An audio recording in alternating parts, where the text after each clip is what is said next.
I just wanted to start with budgets. I believe we all know, I think I'm looking around the room at your beautiful faces, and I know we're all event professionals, and we know the budgets are going up. However, there's a little bit of a caveat to that. As budgets have increased since 2009, we also know that planners are still pretty, let's see what the word is. I don't want to say stingy. Nope. They're very careful about their money. So if you move the slide. And the fact of the matter is that planners and individuals are all under more pressure than ever to justify all the money they spend. So while the budgets are going up, they still have to justify the ROI, or the return on investment that they're bringing their companies. And this is also really true of social events as well.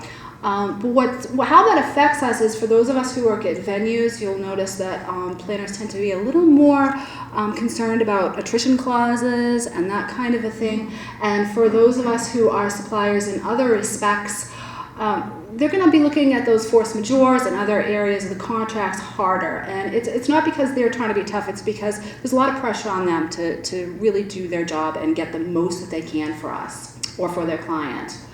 The name of the game this year, and this was basically true last year, but even more so this year, is planners and social event planners and individuals all want to create experiences for their attendees. It's very important for them not only to have a wonderful event in a beautiful venue like this one with pretty things, but they want people to remember an experience.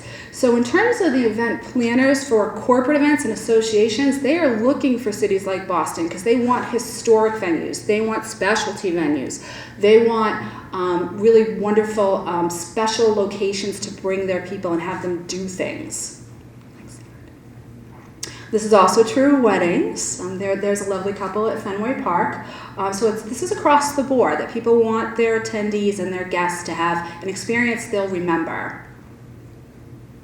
Team building is coming back. For a while it went down a little bit.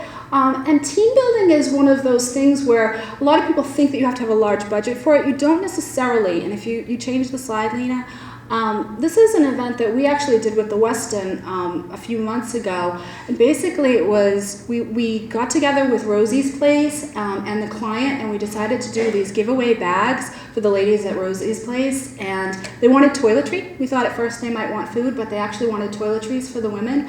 And we made a team building exercise out of it, where the corporate group broke up into different teams, and they all made a number of bags, and they made it kind of a race to see who could make the most bags in the smallest amount of time. And they wrote notes to the ladies, and it was really quite lovely.